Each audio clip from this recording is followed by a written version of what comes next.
Hello. Anupriya, मी सोनाली बोलते. हां Sonali madam बोला. तुला एक सांगायचं होतं. येत्या आठवड्यात आपली आरजीची परीक्षा होणार आहे. अरे बापरे, आरजीची परीक्षा? अगं लगेच अशी घाबरून जाऊ नकोस. मला खात्री आहे तू पास होणार.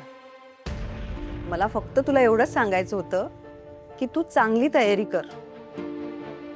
मी तुला खास फोन करते कारण मला तुझ्याकडून फार अपेक्षा आहेत. तू स्वतःला घरातल्या प्रॉब्लेम्समध्ये खूप अडकून घेते सगळं. पण आता या परीक्षेच्या दृष्टीने सुद्धा अभ्यास कर. मला पूर्ण खात्री आहे एकदा का तू परीक्षा पास झालीस की तुला नक्की आरजेचा जॉब मिळेल. हो मॅम.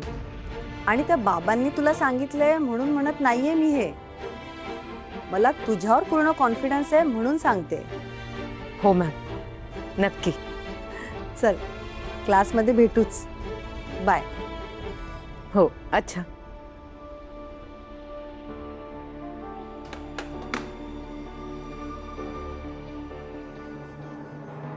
ठीक आहे, मी एकटाच काय?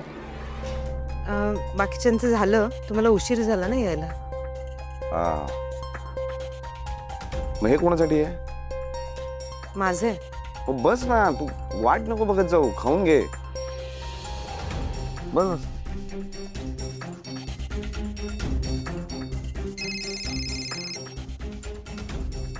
कणसे बोला. कणसे. जय दत्तोबाबा पाटकर साहेब. अहो पाटकर साहेब, या आठवड्याला आम्ही बाबांची सभा आयोजित केलेली आहे. सभेला आमदार साहेब पण येणार आहे. सगळे भक्तगण असणार आहेत. त्यामुळे तुम्ही पण या आणि हो कुटुंबाला घेऊन या. अहो म्हणजे काय, हे काय सांगायचं झालं का? बाबांची सभा आहे आणि आम्ही येणार नाही असं होईल का? 100% येणार. तुम्ही काम करा, आम्हाला लोकेशन आणि वेळ सांगा. मागच्या वेळेला जिथे झाली होती ना तिथेच दुपारी 4 वाजता. हां झालं तर मग येतो 100% येतो.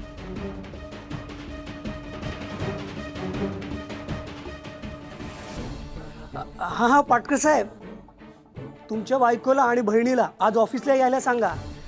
काय आहे, बाबांची ध्यानधारणा अर्धवट राहिली होती ना त्या दिवशी, म्हणून बोलवलंय. हो नाही नाही, मी पाठवतो त्यांना, काळजी करू नका. हो हो. जय दद्दो बाबा.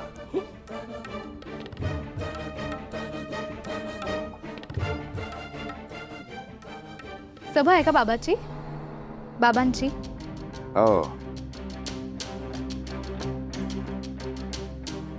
बाबांची सभा आहे. मी येते तुमच्या बरोबर. यायलाच पाहिजे. तुझ्या आईला पण सांग जरा. डोक्यातलं कुळ गेलं का आता तरी? आई पण येईल हो की नाही आई? हो. बरं चला मी निघते. माझं इम्पॉर्टंट लेक्चर आहे. कुठलं? अंधश्रद्धा आणि समाजावर होणारे त्याचे दुष्परिणाम. चांगलंय. येते मी. सांभाळून.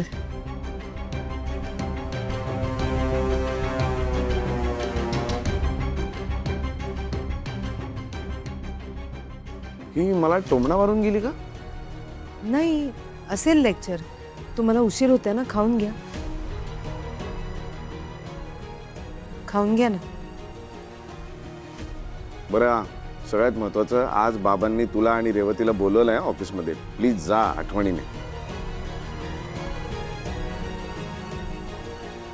वहिनी ऐक ना, जरा ओव्याचं पाणी देतेस का? काय झालं? सकाळपासून अचानक पोटात दुखायला लागलं. मी ऑफिसला जायला तयारच होत होती पण मग ऑफ घेतला शेवटी. ए, काही कारण देऊ नको, ऑफिसला चल. अहो गप रे दादा. मी पाणी देते उगाच. थांबा, तुम्ही बसा. अचानक कसं पोटात दुखायला लागलं? काही कळत नाही रे. सकाळी उठले आणि त्रास व्हायला लागला. का अजून पिझ्झा? ए, तू म्हणतेस तू ऑफिसलाच गेली नाहीयेस पोट दुखतंय म्हणून. मग तू काय बाबांच्या ऑफिसला पण जाणार नाहीस का? आज जायचं होतं बाबांच्या ऑफिसला. म्हणजे काय? जायचंच आहे. कणसेंचा फोन येऊन गेला. मागच्या वेळी तुम्ही ते त्यांची साधनं अर्धवट टाकून आलात ना. आज बोलवलं होतं. काय काय? दद्दो बाबांच्या ऑफिसला जायचंय तुम्ही दोघांनी, सांगितलं होतं मी. दादा अरे कसं जाणार मी, आज खूप पोटात दुखतंय. वहिनी मी काय म्हणते, तू आज एकटी जाशील का? एकटी जाऊ? हा मग त्याला काय झालं, जा जा. हे बघ, बाबांनी सांगितलेली प्रत्येक गोष्ट आपण करायची आहे, कळलं का तुला? कारण जर तसं नाही केलं ना तर हे सगळं आपल्यावर उलटेल, सांगितलंय त्यांनी. मला कुठलीही रिस्क घ्यायची नाहीये.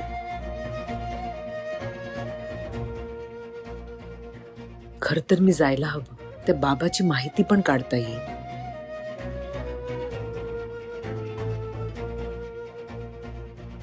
ठीक आहे, मी जाईन हो एकटी. जायचंच आहे.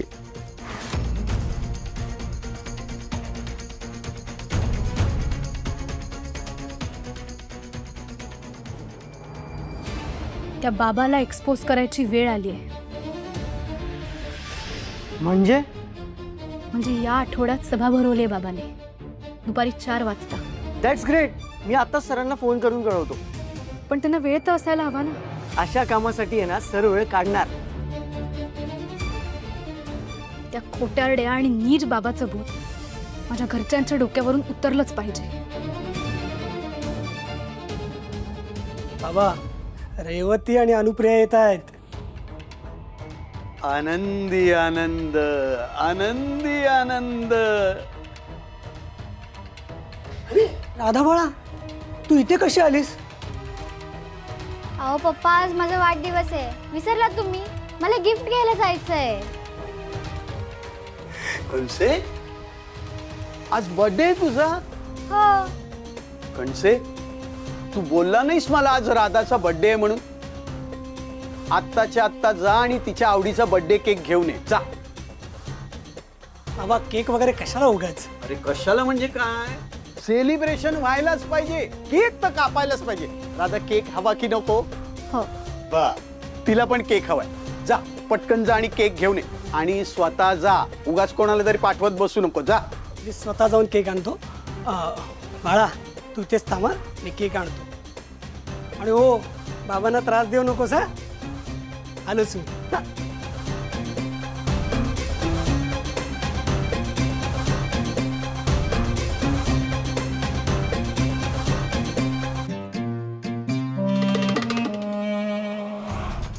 दादा, हॅपी बर्थडे.